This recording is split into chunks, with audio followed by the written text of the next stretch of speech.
Henrico State Park is about an hour south of San Francisco without traffic, and it is in this 85,000 acre state park that the hardest 100-mile bike ride / race you've never heard of happens. The hardcore 100-mile 20,000 feet of vert race.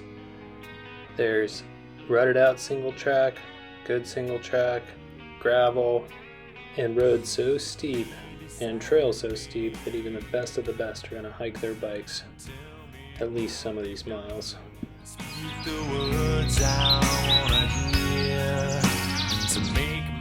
In Henrico, you go straight up and down. There's no flat, open, expansive riding like you might find in Kansas.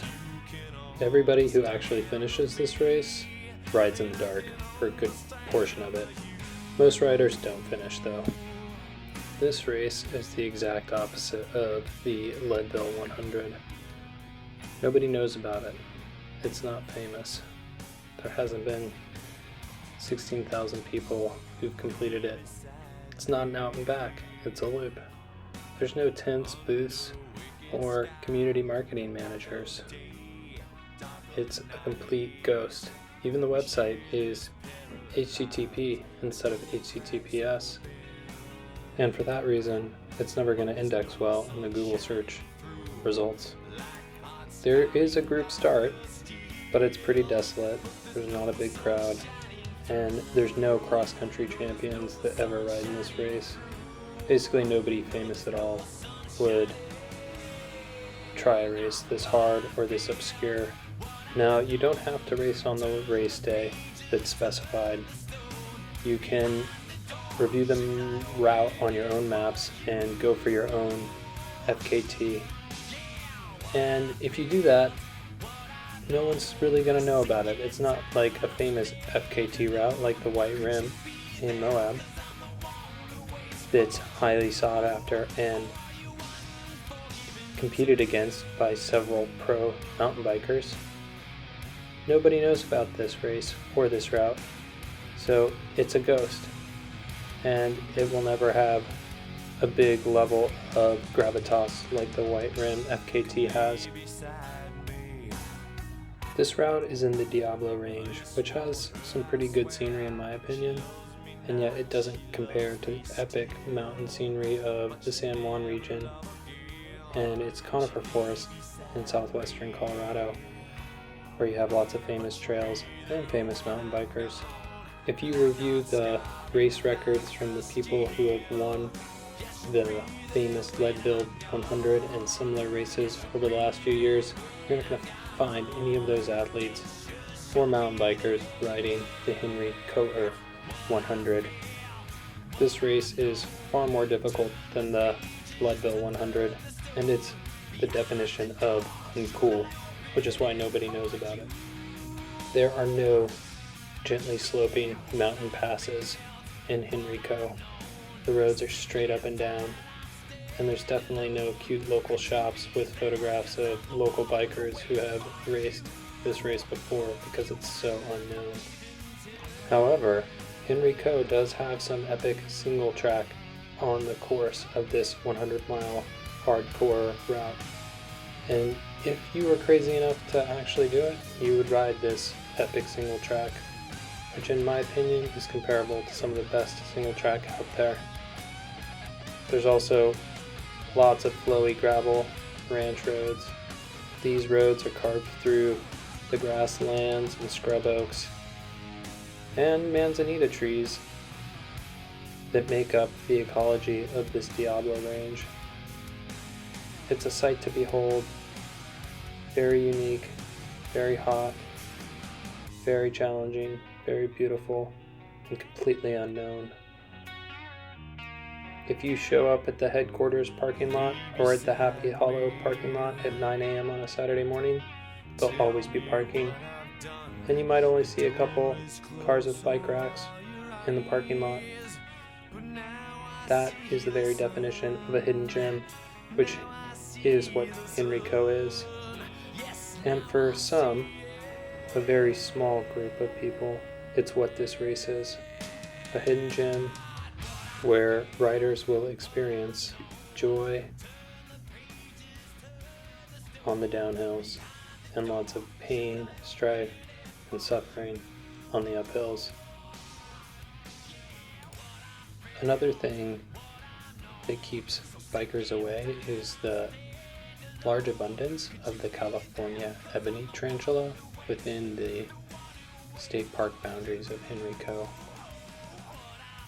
The folks that aren't afraid of spiders, they often find themselves at odds with the local militias that patrol the native cannabis gardens that can be found within the park boundaries near riparian areas that hold enough water to grow these non-native plant species. If you were to choose to ride here, make sure you keep a low profile near these water sources. If you find these types of species, you never know when you might encounter someone in full camo with an assault rifle ready to shoot. Looking at the unofficial race route that's not a race on Gaia GPS, we can see that it starts at the Hunting Hollow entrance, and it's just a crazy course. These topography lines don't do it justice at all. Looking at our non-secure Hardcore 100 website, you can see the next event is Saturday, May 7th, 2022. It will be about 14 hours of daylight on this day for the small group of people who do show up. You can see this is a very unofficial bike challenge, and it is completely self-supported. It's not organized. There's no entry fee, no prizes for the folks who actually finish. I would also highly recommend that anybody watching this not visit this website unless you have lots of experience traveling along the dark web looking for stuff. Remember, you're going to be completely on your own out there if you choose to do this event, and you probably will not be successful. Most of the time, the majority of the racers were not successful in actually finishing the race. If you think this race is too hard for you and that you'll fail, probably right. There is a Hardcore 100 Hall of Fame index on this website, and we can see the fastest time was 12 hours 8 minutes, so no one has ever done this in less than 12 hours, and that most people are in the 17 to 20 hour range, so expect to not sleep much the day of this race unless you're going for a Hall of Fame style time. Looking at the 2021 data set, we can see there were only 2 finishers, nobody sub 20 hours, and 1, 2, 3, 4 did not finish. 2022 might be equally as bleak or worse. When you look at the elevation profile for this course, it makes sense. Everything is stupid steep. You're going to see gradients in the 20th percentile with a max slope of 24%. In this part of the Diablo range, any roads that go east to west or west to east are pretty much straight up and down, and most of this race is on roads that traverse those 2 directions. You seem to always be going up a ridge line or down a mountain, or up a mountain or down a ridge line. There's really no flats in between. We'll end this overview of the Hardcore 100 with some blog clips from a completely unknown random YouTube blogger riding his mountain bike in Henrico State Park. These are the type of people that make up this wonderful biking community that nobody knows about. We need more alternative bikers out there in the more well-trodden, on-the-map parks. Make sure you always clip your helmet though. In any case, that's all I have for you today. Thanks for watching, and we'll see you around.